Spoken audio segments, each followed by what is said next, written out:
So Fallout 4 just got an update about 8.5 years after its release that breaks modded save files, but it added some new content, and it's been a while since I went back to this game, so I thought I'd check out what's new. So after installing a bunch of mods, because what kind of maniac plays Bethesda games unmodded? We first have to do the intro sequence. Well, okay, let's fast forward through all this. There's a total of 7 new quests that you get for this update that range from really cool to just kind of awful. All Hallows Eve, I'm pretty sure is just not working at all. Like, the radio you need to tune into to start the quest doesn't do anything for me, which is just a travesty. Like, I needed those Halloween cosmetics, am I right? Pyromaniac, I completed on accident by killing this guy I found on the way to a different quest entirely, and apparently he was the target. So that's all it is. You just kill this guy, that's the whole quest. From them, you can get this Hellfire power armor for your trouble, which is, it looks pretty cool, but overall, unremarkable. Crucible is short and mostly bland. There is a fun bit here where you put together a power armor suit that has an extra flame resistance mod, so you can walk into the lava pit and get this weapon, the heavy incinerator. It's a cool new gun, but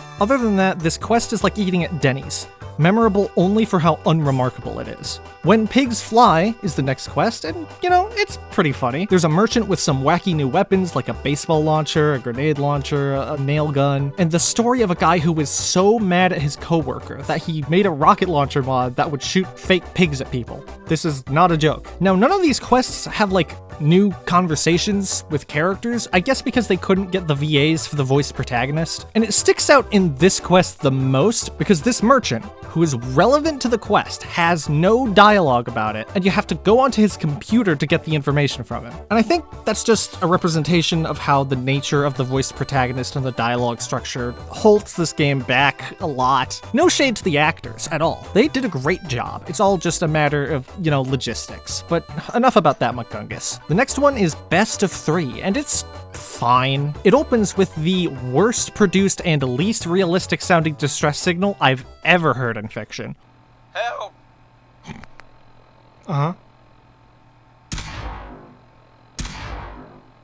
They're gonna kill me.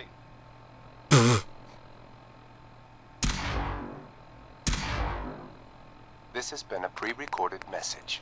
And it leads you to this guy with the Tesla cannon that you have to beat, which, again, a cool weapon. But they could have cut down on the log entries with the lore about this guy. I don't give a shit about this dude and, his motivations or whatever. The Echoes of the Past quest is actually pretty cool. It starts with the fight against this super tough guy from the Enclave. The Enclave from Fallout 2 and 3. Come on, guys, they referenced a thing from the other games. Isn't that great? Serotonin, am I right? He has power armor and an automatic plasma rifle that melted me in half a second. I was only able to beat him because a bunch of super mutants wore him down first, and also Piper was there.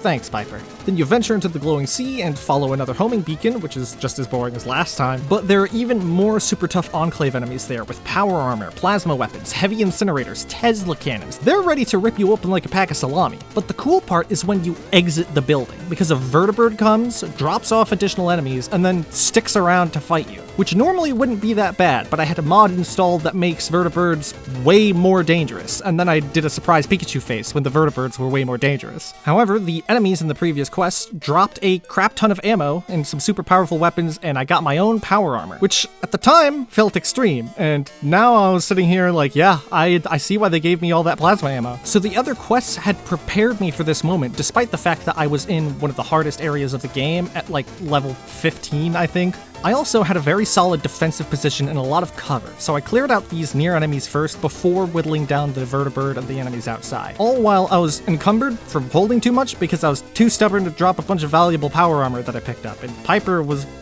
somewhere else. It was an intense and memorable battle, so despite some boring fluff in the middle there, this was a fun time. Hey, exactly like my videos. That, however, is actually not my favorite new quest from the update. That would be Speak of the Devil, because it actually has a neat story behind it. So to summarize, we're searching for a figure known as the Black Devil, who used to heroically fight off raiders, monsters, and other evils of the Commonwealth. He'd use an old radio station playing patriotic songs like the Star-Spangled Banner and America the Beautiful to find settlers who needed help. He disappeared some time ago, so a few stray folks thought maybe he'd come back if they got those stations back on. And as the quest goes on, you follow in these people's footsteps as they try to find the Black Devil. The part that makes this quest so cool to me is that as you get the stations back back online, there are nearby radios that will start playing the music, and you can see the stations go on and offline on your Pip-Boy as well. So it feels super immersive. There's a funky puzzle here. You get this note that has a cryptic message and a holotape that you need to get into, but the holotape has an extra option with the hacker perk where they just sort of give you a list of possible passwords. So I just sort of brute forced it by trying all of them, and eventually it works. I'm pretty sure this puzzle had a real solution, and I completely ignored it in favor of slamming my head against a brick wall until it cracks. Anyways, after all the stations are online, you turn on the radio next to this locked door, it opens up, and you get a suit of X-02 power armor. And right after you gain access to it is when a bunch more Enclave soldiers attack you, so the natural thing is to quickly jump right into that armor you just got and give it a test ride. Now, this was a lot of fun, absolutely stomping these guys that were so dangerous before by using the reward at the end of the quest. It's kind of like that part in Doom where you get the BFG and then you're put in the perfect situation to obliterate a bunch of things with it. I wish Bethesda games did this more often, because like, this is sick. And the best part is that it's not like the game told me to get into the power armor, it just felt like the natural thing to do. The quest concludes with finding writings from the Black Devil himself. Turns out he was once an Enclave soldier who was given this experimental armor as part of a special operations unit. But he became disillusioned with the organization, and he used the chaos in the death of John Henry Eden to defect. Because of his age and declining health, he had to put the mantle of the Black Devil away for someone else to find. He asks in this log for whoever opened this door up to turn off the radio stations again permanently, because the music brings back very bad memories, and he hopes to never hear it again. So you have a choice to either turn it off and maybe help someone who might still be alive to maintain peace of mind, or to keep it on and maybe inspire people out there living their lives to keep going. It's not a particularly important choice because it doesn't really have any consequences that you can ever see, but I think that's what makes it interesting to me.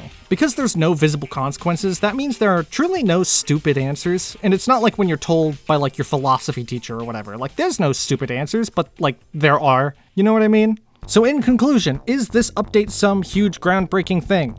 No, but like nobody expected it to be. If you like Fallout 4 and you decide to replay it, you'll have some new distractions, some new gear. If you don't like Fallout 4, this isn't gonna change your mind. The only other things added are performance updates aimed towards modern consoles and some bug fixes here and there. I personally don't play Fallout for the story. I play it because I want to fight things, I want to find cool loot, I want to go on an adventure, and maybe find some characters I like along the way, like Piper or Nick Valentine. And for that purpose, Fallout 4 has done a lot better for me than New Vegas has, though of course this update is still missing one crucial thing that has been missing since launch. Let me romance the robot already, alright? I'm done asking nicely.